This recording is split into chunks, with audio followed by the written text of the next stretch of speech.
And from Japan and upstate New York, it is XFL Infowars episode number 2. Thanks everybody today for joining us. I am sitting here in Japan, and if you hear noise in the background, I've got construction going outside my window, and Dave is stuck basically in the middle, probably almost in the middle of a snowdrift up there in upstate New York. And yeah, we're going to sit here. We're going to talk about the past week, kind of look at what's transpired, not only outside the lines, but also inside the lines. And Dave, buddy, I guess that's where we should start. You watched all the games this past week as I did. And we've come to a conclusion here. Just, right now, the best offense going on in the league is the team that really nobody's talking about, and that's Seattle. I agree 100%. They are moving the ball pretty consistently week to week. It's great to see. Yeah, and I mean, it's been great football, and I mean, this past week when it comes to the games themselves, I mean, every game was competitive. Every game, none of the games were lacking when it comes to play, and the play has gotten better. You can tell now that things are starting to gel with a lot of these teams. Oh, certainly. The work between the offenses, the work in the defenses has certainly made the game flow a lot better than even just a couple weeks earlier. It's great to see. Yeah, and but then the flip side is, I mean, the crowds have been, at least in week 3, a bit lackluster. I was expecting more out of Houston when it came to their crowd. Yeah, I think Houston's. I think it's a tough situation. I think the stadium, it's not great sight lines. It just doesn't seem like it's a great place to host a football game. I mean, they put some of those tarps up to cover the areas they weren't selling, so they didn't look like empty seats. But it's still tough to have that crowd look good when the first 10 rows you're not selling. So you really can't avoid not seeing that. Yeah, and then in Dallas, Arlington, I mean, old timers like us still think of it as Dallas, but in Arlington, in the stadium, I mean, there was about the same crowd, around 10,000, 11,000, I think. But then you had there was like the crowd wasn't even near the field. They kind of pushed them away and then put tarp up logos. And I didn't know what the thinking was behind that, because it didn't give it to me. It just kind of gave it a almost kind of like when the first XFL was around, when the crowd started dying, they tried to make it look a little bit more prettier for TV, and it just didn't. Looking at it, going, okay, that doesn't make sense. You should bring the crowd closer to the field. So I don't know what the thinking was there. Yeah, and I went to Arlington first. I'm sorry. Yeah, I think because it's a baseball stadium first, and that's why they put those tarps on the first week or the week before. People were complaining about why were all these empty seats here. So now they tried to cover it up so it would not look. You couldn't see an empty seat, but you see an advertising, so that would look to blend in like the crowd. Yeah. But going back to Houston real quick, because I jumped back and forth on the two stadiums. It's a big stadium, and I think that's when you're looking at a 50,000 seat stadium and it's less than half full. It's hard to hide that. Right.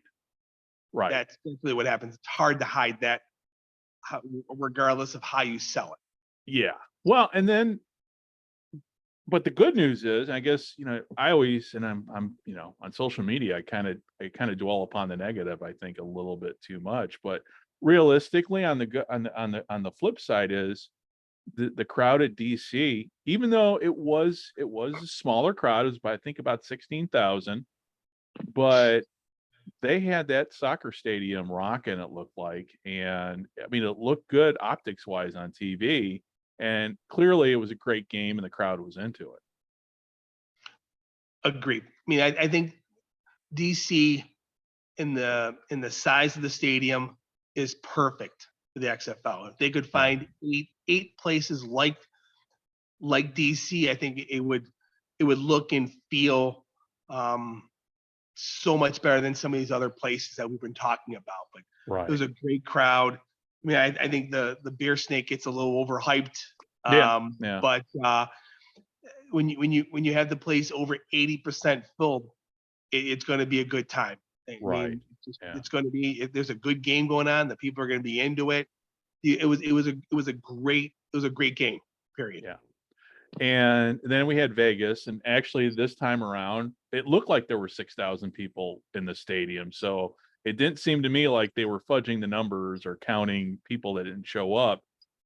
It didn't feel, obviously the weather was better, even though it was windy, but it didn't feel like a repeat of the first game there. When they it didn't feel like the first game there when it was raining, it was painted field. It was a generally bad looking overall. So, but and that was a great game too. And I kind of feel bad. I thought I was rooting for Vegas, and they snatched victory from the jaws of defeat. So, Yes. and so yeah, so overall though, attendance was up, and obviously the reason for that was because of the crowd in DC. But here we are, week 3. The there's a little bit of a bump on attendance, and we know realistically coming up here for week 4, there's going to be a huge bump in attendance with the St. Louis game. They're, I keep checking the Twitter feed, and it's all about, hey, we're selling out.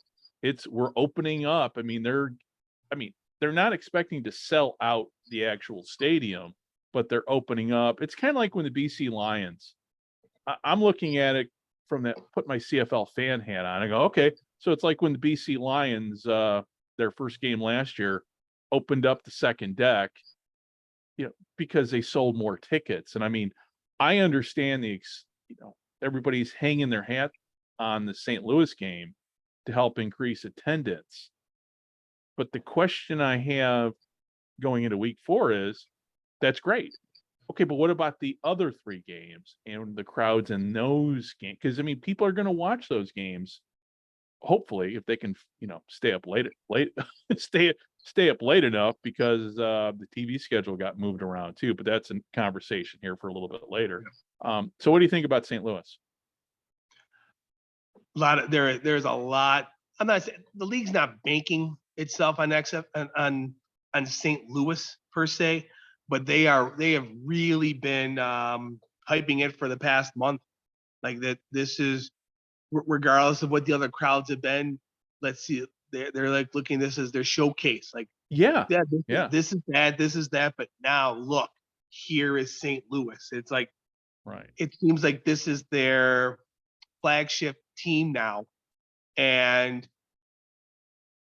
it's going to be a great crowd, no Yeah, doubt about it. yeah, They've had an extra month. It's a city that supports football. It's done right. that in the past. I'm really curious on where they are after the 5th game than where Yeah, they are at the first game, yeah. Because we've because been. Yeah, go ahead. I'm sorry. No, no, go ahead. Go ahead. they're gonna get that splash. I don't. I mean, we not even living in St. Louis, and I see it all the time. So they are definitely spending a lot of money to make this happen. But it'd be interesting to see on how many of those people here week 1 are repeat customers or season ticket holders, or Right. how they got there for week 1. Because if you have 40,000 week 1 and 15,000 week 5, or the 5th home game, the 40,000 no one remembers about. Right. Yeah, and they've also the XFL, I mean, they kind of backloaded the schedule. I mean, the Battlehawks have been on the road the first 4 game or yeah, first 3 games. So now they're coming into, you know, and so obviously the Battlehawks are going to play most of their games at home the rest of the season. So to me, it kind of feels, and for people that are listening that don't know their football history, you need to know what the All-American Football Conference was, because when I'm seeing all this, I keep going back to my history book, And I did bring the AAFC history book with me, which is a great little book, but it just seems it has a Cleveland Browns feel because you had in the AAFC, you had two. I mean, when they merged with the NFL, realistically, they brought, obviously they brought Cleveland and San Francisco, which were their two strongest markets, and they brought the Baltimore Colts, which really wasn't one of their stronger markets, but it was workable. But I'm getting that feeling that you're really only seeing right now maybe 2 to 3 markets that are really supporting their franchises. And then you got the other 5 and I'm just kind of curious. It's going to be interesting to see where we get by the end of the season with attendance because we just still don't know about Seattle. So in talking about attendance and everything, that kind of leads me into talking about the TV ratings and the adjustments made moving forward for this weekend because there was a huge shuffle network wise to get the XFL product on mainstream TV. Yeah, I mean, it'll be really interesting to see the role that it seems like ESPN/Disney is making a larger commitment on their main channels to show these games. So I a lot of people have been talking about how that's a great thing because hey, now it's going to be on a more supported channel within the family. But I'm curious, they were trying to build an FX. They were actually for FX good ratings, and Right. I'm really curious. Nothing was really said about why they did that. Um, I'd be really curious to see what will be shown at that time instead, Yeah. and how a game at 10 o'clock. I think the 10 o'clock game is on ESPN2. How that's good. I mean, I'm curious in how those are going to end up working out because I don't view those changes as positive things. Yeah. Yeah. I mean, I read it. I'm like, okay. Now, with that said, we live in a changing marketplace now. So, I mean, we let's face it. I mean, the way TV is nowadays, everything's digital. I mean, streaming aside, that's a whole nother subject. But let's just talk your basic cable satellite packages. Well, to find FX, it's not that hard. I mean, it's really, unless you're an old person and here in Japan, I mean, we've got satellite TV, but here in my house, we cut the cord. So we've got the basic we don't pay for cable. So I don't know.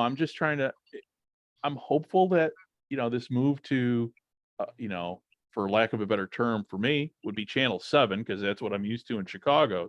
For people who live in Chicago that want to see the XFL, will be able to go to channel 7. But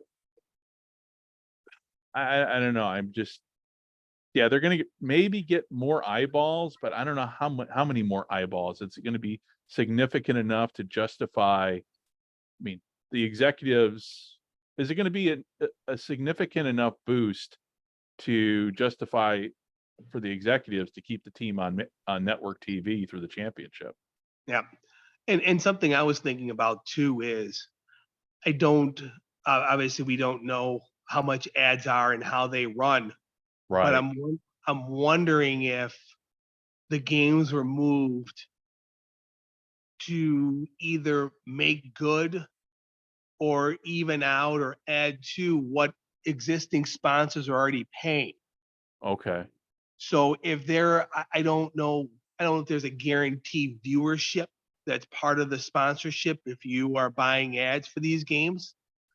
And if they're not hitting ratings or they're not hitting eyeballs or if they're not hitting that, maybe by moving these games to the main ESPN family, that this would get them a greater value or a better value for their ads. I don't know. I'm trying to I'm trying to think of reasons why this was done, because it just seemed like, I don't know, it just, after 3 weeks, hey, we're moving the games. Find them Yeah, here it's now. just like, okay, where did what? Okay, and the decision wasn't explained, and that's kind of where I have an Yeah. issue with the XFL right now. Now, with Vince McMahon, you kind of knew there was a method to the madness, and for the first version, it was on NBC. They stuck with NBC. I mean, the one thing they didn't change was their commitment with NBC. You knew where to find the games, and but again, that was 20 years ago. But even then, 20 years ago, it was, you had UPN, and the Yep. XFL was also on different networks too. But yeah, this one just felt like sheer desperation. And with that said, at about the same time that's happening, you've got, The Rock coming out going, "Hey, we beat the NFL Combine in the ratings," and I'm like, that ain't something to brag about because nobody watches the NFL Combine. And with that said, the NFL Combine is on one channel, and the NFL Network's pretty much everywhere now. But nobody I'm not going to tune into practice. I mean, I've done football practice in my lifetime. I don't need it'd be like, tuning in, you watch a war movie. Are you going to watch a war movie about basic training? Well, you're going to watch a war movie. Yeah, some people are going to tune in for the basic training and the nostalgia part of it, but most are going to watch a war movie. And the same thing, it's like, okay, that's really nothing to brag about. Yeah. And then the other part of the ratings thing is obviously they came out lower than what they were the week before, but then you've got commentators, and I'm going to say his name straight up. Mike Mitchell comes out and tries to spin this like this is a positive, and I don't know. I mean, I was trained as an intelligence analyst, for 20 some years in the Navy, and as somebody who has done analysis for the court system, and I look at those numbers going, those are shit numbers. Talk me off the ledge, man. Tell me, what am I missing? Yeah, I get the one thing we don't know is what they're budgeting for, and Right. on the financial side. Yeah. I'm pretty sure. I mean, well, if the XFL as a league walked into this thinking that they were going to make money year one, Right. then that's a whole different issue. Yeah. But Yeah.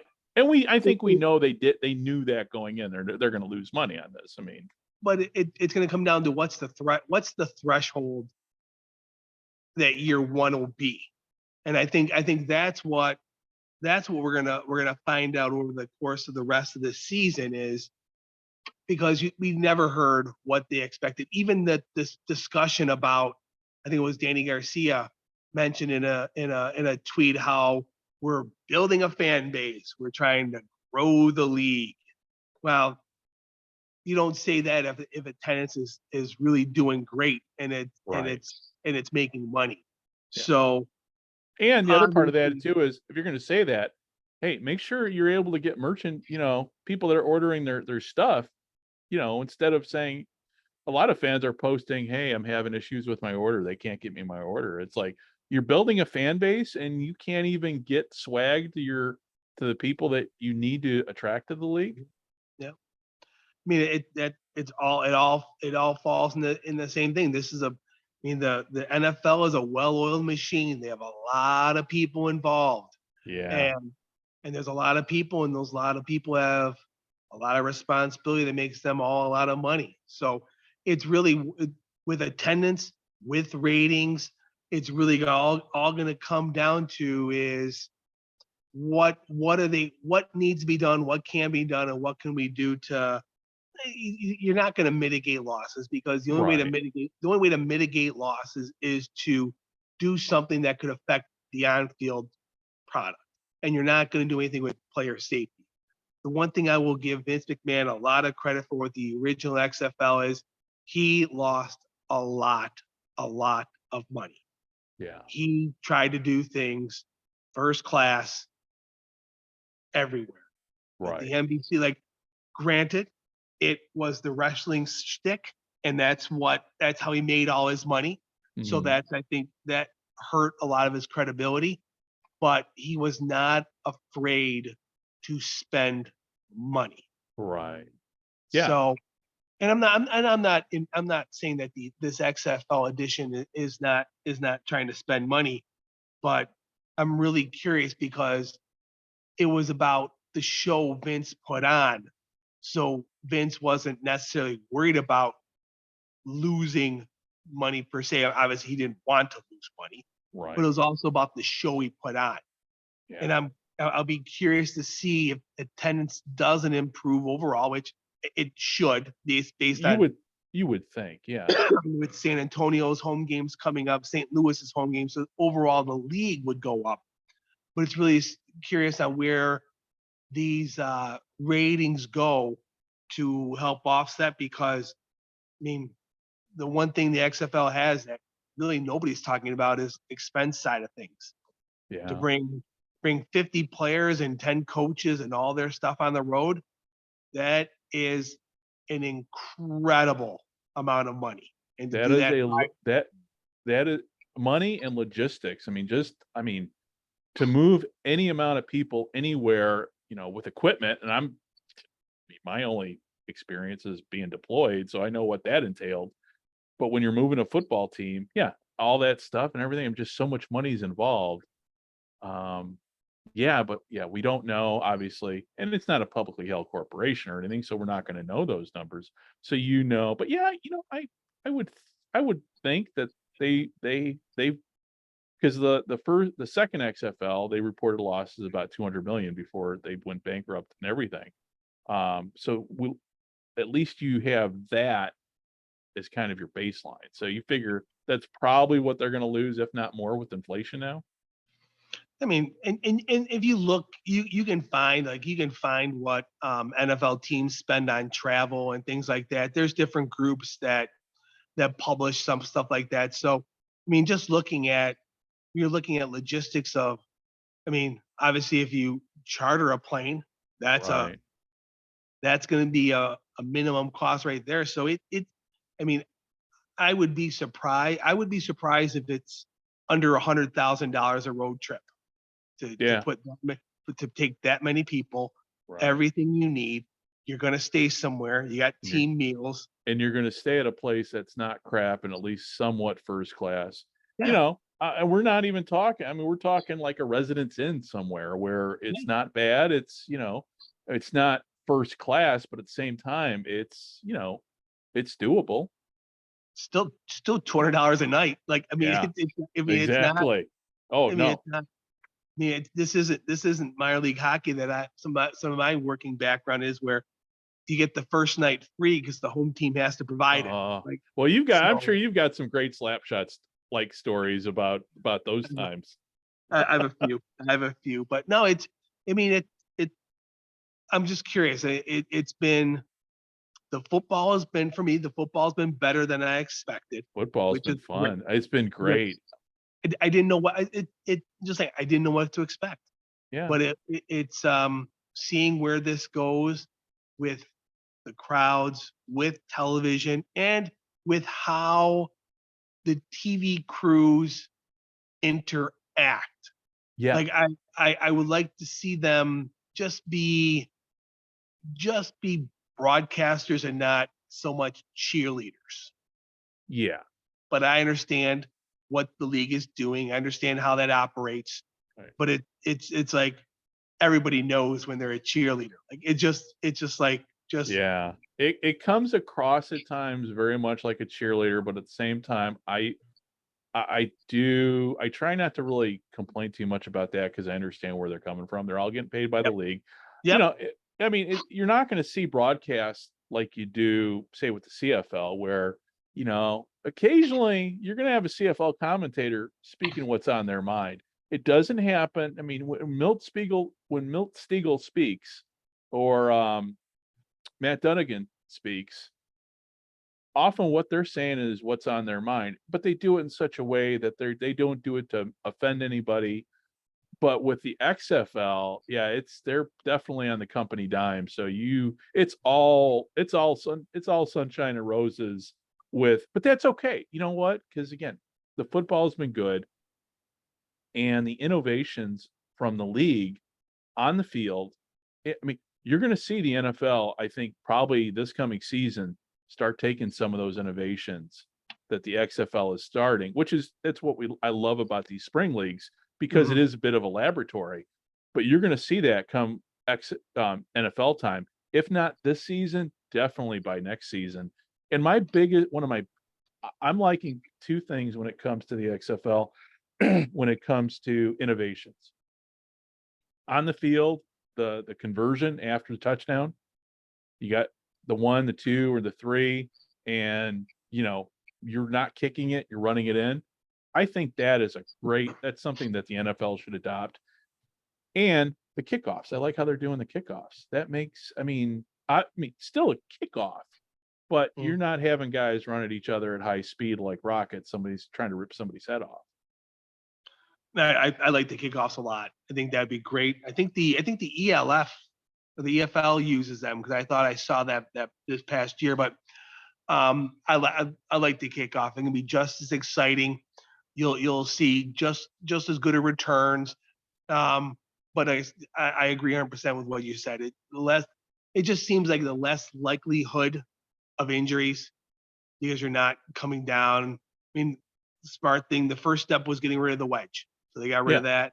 And now I think it just makes sense. I mean, the players are faster, stronger than they've ever been, and we're getting more injuries because of that. I mean, right. they're just they're just crushing into each other, and it's just not good. Yeah. Yeah, no. And, it's funny now I'm sitting here thinking of there's one innovation you remember back when the World League of American Football came about. Do you remember the helmet cam? Yep. I'm surprised. Was there a helmet cam in the first XFL? Do you recall?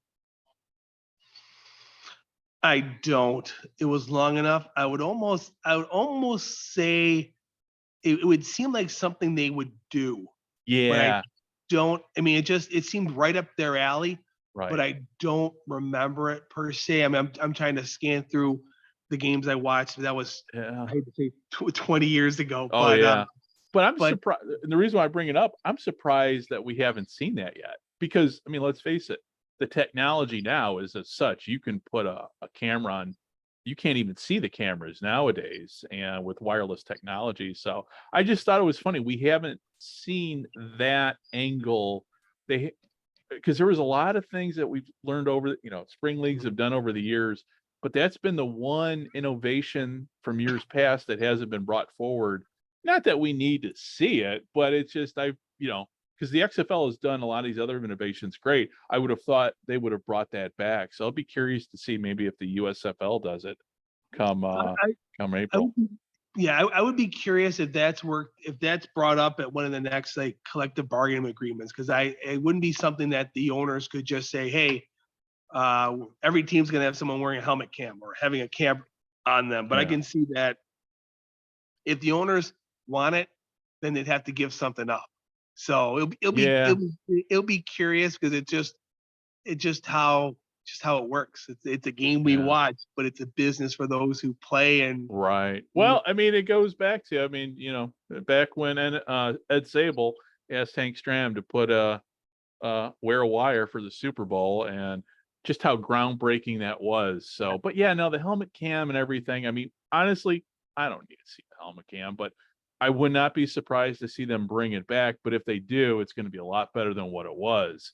mhm. Um, but yeah, no, these innovations that the XFL have done, since the season started, I think have been great. I mean, especially those conversions and the kickoff and I, everything.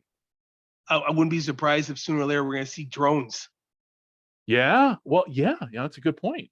Because Because it's so clear. You hover that right above the field and just yeah, that's a good point. I didn't even think about that. Yeah, you're right. I mean, let's face it, we do now live in the age of science fiction. yep. And I'm reminded that pretty much every day here in Japan. And there's some things here that I don't know, Japan's an interesting place at times. There's a bit of quite a bit of retrofuturism here. It's hard to explain, but there's a lot of, you got old tech with new tech, but yeah, it's really hard to say. It's a whole nother conversation. So anyway, so let's talk about where we're going. So we're getting to the midway point for the season. So one of the things that The Rock they announced, I can't remember if it was this past week or the week before, but the championship game is going to be held in San Antonio. And so when I heard that news, my first question was, why San Antonio? Why not St. Louis?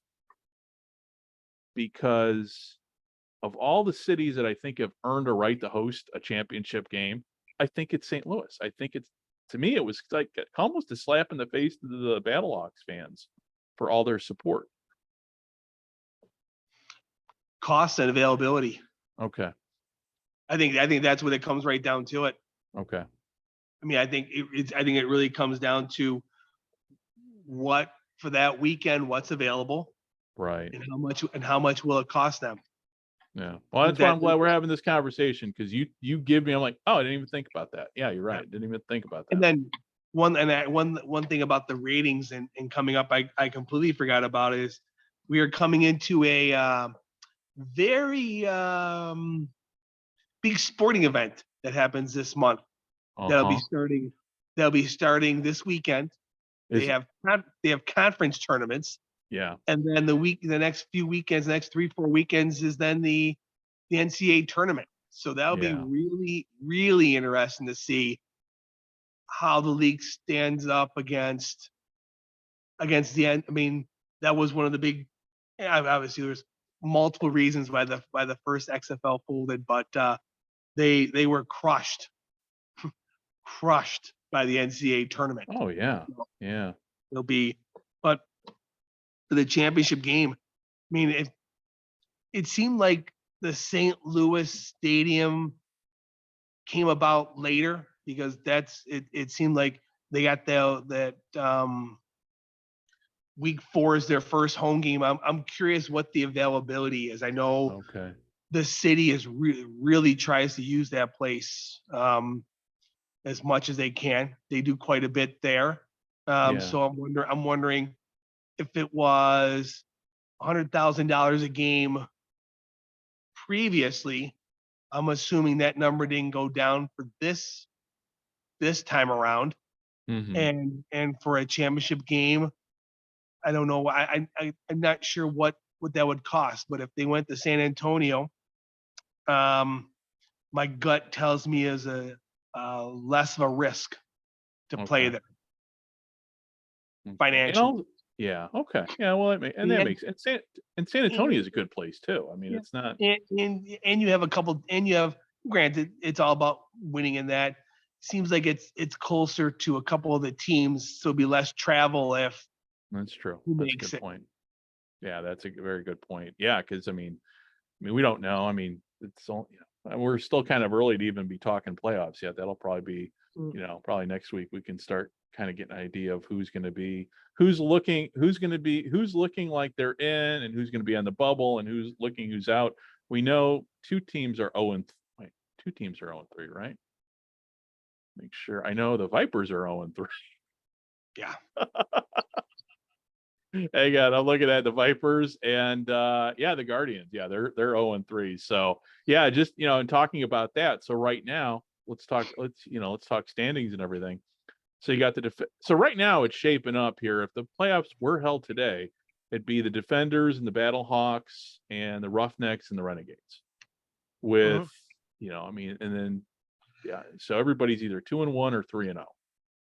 But we're going into the fourth week, so that definitely we're quite a bit away. We're a ways away from figuring out who's winning divisions yet, because that could easily change. Now, talking about stadiums and everything, let me get your opinion on this. When it comes to the stadium situations with all these teams, could you see next season the XFL going, okay, we're gonna get out of the major stadiums, and we're gonna go smaller stadiums, much like DC's done, to go into the soccer specific stadiums? You're not going to have obviously NFL type crowds, but at least you're going to have a close. I mean, that game in DC, just like you didn't realize. I mean, you're like, oh wow, it sure seemed like there were a lot more people there than I'm like, okay, that's the way. To me, I don't know. I got a great feel when I saw that crowd going, okay, yeah, there's only 16,000 here, but man, it sure feels like it's a bigger crowd. So I went, I don't know. I'm curious if they're gonna try to, you know, in those markets that they're struggling in, especially say with Seattle. I don't know if Seattle's, well, obviously Seattle stadium wise, they're kind of limited on their options, but I mean, I don't know. Like Arlington, could they go? I mean, I don't know. I just would they, or even Houston could go. They go to a smaller stadium. I mean, there's probably in Texas, there's probably some tremendous high school stadiums to Yeah, play in, but it comes down, it'll come down to when they're looking at facilities and leasing is cost, yeah, availability, and then what can they do with that? right, Like, will they, it, can they sell beer? What do they get from that? right, They're probably in, I would say they're in Arlington because that's their home base, right. and it's probably the best deal stadium wise that they have for all of them. Okay, So I'm assuming, I mean, if St. Louis is about 100, if St. Louis is $100,000 a game, I can't see how Seattle is less. I mean, I'm right. just looking at these at the cost and what your options Yeah, are. yeah. And you've done this before. You've looked Yeah. at this stuff in So your career. yeah, and Seattle plays where the Sounders do, so it's not like they can go to a smaller Right. place. Well, that's why That when I said that, I opened my mouth. I go, oh, wait a minute. Yeah, no, the Sounders play in the same stadium, as the Seahawks do and the Sea Dragons do. yeah, so it just, Yeah. and obviously Vegas is just Vegas. I mean, they picked the only. It seemed like they picked the only option they had. I mean, Right. Sam Boyd is just 20 years older now. It wasn't a great stadium 20 years ago. I mean, And I I think was, it's on the verge of being torn down anyway. yeah. So I mean, I was out there 6 years ago, and it didn't look great 6 years ago. So who Right. knows what it looks like now? Yeah. And Yeah. I don't see the Raiders letting them get anywhere near that place. So Yeah. I mean, I Yeah. just don't see the. I understand that there's a working agreement between the XFL and NFL. I just don't see the NFL helping them. No, I don't see them helping anybody at all. The only league the NFL has ever helped has been the CFL. And that was a measly $3 million loan.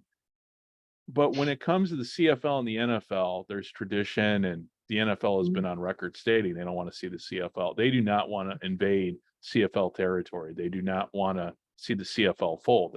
They've made that clear, you know, for 50, 60, Yeah. I mean, but with the XFL, I don't see them helping. Then what the NFL is going to do is going to take what they can from the XFL, and it's like, you guys, keep doing what you're doing. You guys are doing great. We're taking notes, and we're gonna, yeah. So again, when it comes to the 2024, I think you're going to start seeing a lot of the innovations from the XFL make their way to the NFL. And lastly, before we go, real quickly, there was the news about unionization with the players. Now, that's something I'm little unfamiliar with, because I've always been under the impression that anybody who plays, and this happened, I think, in the USFL too. Okay, it was always my assumption, based upon over the years, every player in professional, it doesn't mean if it's professional baseball, football, whatever, is basically an independent contractor. At least that's how it was always been presented to me. How do you think unionization is going to work in a league that only plays about 10 weeks? I mean, what what am I missing here? Educate me, I guess, if you're able to. I would say with the unionization angle is what can it do to ensure the same practice facilities, the Okay. same, there's things like, I mean, there's only been one team I've ever worked for that didn't have a union. Really? Minor league hockey is unionized. Indoor and outdoor lacrosse. I mean, all these different leagues have them. Mm, Obviously, it's not to the level of football and baseball and basketball where money gets contributed by the league and that goes towards once you hit a threshold in games, then you're receiving money later in life because of that. But there's probably health insurance. If you play enough games in the NFL, you get a level of insurance okay. that part of that. So for this level, I honestly see it more of protection for players when it comes to health side, maybe practice facilities. Just get everything on a level playing field to allow Okay. these players the best chance for success. Okay. Okay. Yeah, I didn't. That's something. That's when we started this podcast here. I knew there was going to be a lot of things as we went along, and that's how it's gone along in all the podcasts I've done in the last almost 2 years now. I've realized not so much how much I know, but how much I don't know, and that's a whole subject that I did not know. I'm reading it. I'm like, okay, this. I mean, I was in a union briefly when I was with the county agency, so I knew how unions worked there. But yeah, with the whole player unionization thing, it was like, okay, this is new to me. So I didn't want to go off half cocked or anything on social media, spouting off things I don't know about. And as I'm learning too, there's a whole lot of things with ratings that I don't know about. But when it comes to ratings, I always go back to the numbers. I'm like, yeah, Yeah. it's still a bad number though. It's not a good look, but it's the numbers aren't horrible, but at the same time, the XFL is not reaching the number of eyeballs, at least Mhm. ratings wise, that they did previously. What, 3 years ago? But there was also streaming back then too. So, but again, there's a lot of things we know, but as Donald Rumsfeld said, there's a lot of things that we don't know that we don't know. And I think that's kind of where we're at when it comes to not only the XFL, but spring football now at this day and age.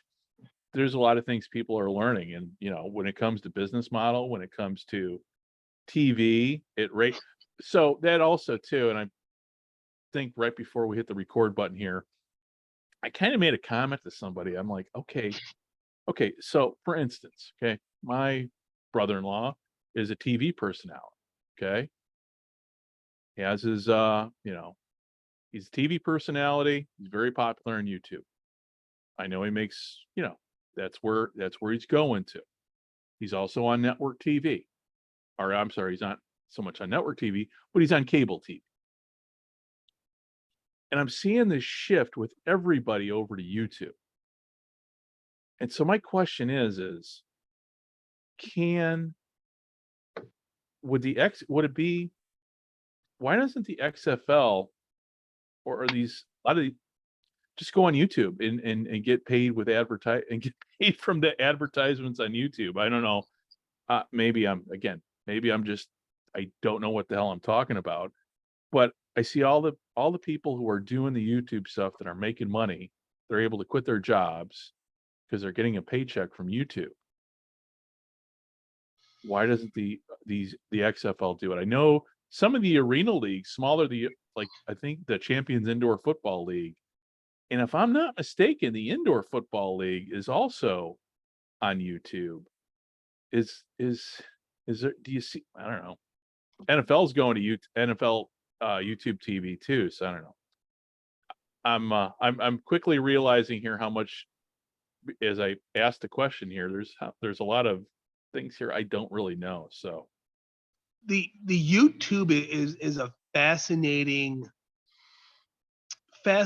model because it works for individuals. yeah, I'm not sure how well it'll work because you need to grow. My brother-in-law does all of his kids' hockey games, and before he can even make a penny from them, he needs to get a certain number of subscribers, okay, and it's based on that. Now he could probably go out and get some advertising, but yeah, let's be honest, the kids are 12 to 18 years old and they're playing youth hockey where they live. So he's doing it more for the kids to see it. But then with professional sports, you have to be careful because, believe it or not, there are groups that just look for you to look and listen for live music, Oh, yeah. which then they can then contact YouTube and that'll be taken off the air. Okay. So that happens quite a bit actually with minor league sports. One of the soccer Really? team, the soccer team I worked for, we did our games live through YouTube. The Okay. league created its own platform, but it was housed on YouTube. Okay. So we had to be careful because if a song played too long in the stadium and it was heard on the YouTube broadcast, then we would be contacted and all of a sudden you need to pay us XYZ amount of money because you don't have the rights to play this song. And we pay our ASCAP fees and all that stuff. But it's a crazy business on the YouTube. And I think for the most part, the sports teams want that nice big check for the rights fees and let anyone else. Now you're gonna see that shift with Major League Baseball with the regional sports networks going under, where they're going to take that and then get that to you. But I think they're going to use their own platform per se, than to partner with somebody else when they start getting this. And you get the YouTube game of the week or whatever the case may be. Right. But I can see definitely streaming, but I just not sure unless they're getting money directly from YouTube that they're going to go that route per se. Okay. All right. Well, yeah, no, I'm glad we're doing this conversation because I didn't know. I'm sitting there thinking, I'm like, why? Yeah, and I don't know. Maybe I'm just getting old. And I'm older than you, so I always like learning from a younger guy. So, well, listen, everybody. I think it's almost time for you to go because it's getting light over there in New York, over in upstate New York. And how much snow have you guys gotten? I probably 6 inches so far. It's Okay. so it's no big. It's winter. It's supposed to do this. Well, 6 inches up there is like 6 inches in Wisconsin. It's what we call a dusting. Yeah. But it's that mixture of wet and now it's getting colder, so now it starts to rain. Oh, I don't miss that at all. I do not miss that at all. So, all right. Well, listen, everybody. Hey, everybody who's tuned in. Hey, thank you very much for listening. And if you're looking for the show, we are on. Social media wise, we're at XFL America. And again, that's where I post my stupid memes and basically try to gin up a little bit of controversy. And every now and then I'll tick somebody off, but that's okay. It's all in good fun too. Nobody should be taking it seriously. And when I call out, and the other part I like doing the social media is, I don't know, maybe am I the only one out there that like goes on, and this is probably because of the time difference too, because I have nobody to talk football during the day. So I'm constantly on the internet, but I'm always looking for articles about the XFL that are outside of, your newsrooms and your news hubs. Are you seeing a lot of people doing that, or am I the only one? Only ESPN. Okay. Well, because I'm what I do is I do basically like a deep dive on the news. So there's a lot of news out there about the XFL, but it's just not. It seems like it's not getting out of there on social media. I mean, there's local papers are covering it, but as it's a conversation I had not too long ago. But the newspapers are kind of dying too. I mean, that's the landscape with newspapers and websites has changed too. So, but anyway, with all that said, we will bid everybody adieu here, and we will be back with you next week. Hopefully ratings go up, hopefully attendance goes up, and hopefully the games are hopefully all the games this week come down to a field goal. That would be perfect. So, all right, everybody. Thank you very much tuning in for XFL Infowars. And hopefully next week we'll, be nice to have a little controversy. And there's stuff we didn't even talk about, like the playbook stuff. God, what? Oh yeah, the ejections. And we didn't even get to that, but hopefully there's some, controversy we can talk about next week that, will get us off the topic of ratings and attendance. So for everybody tuning in, thank you very much. And we will be back with you next week. Bye-bye.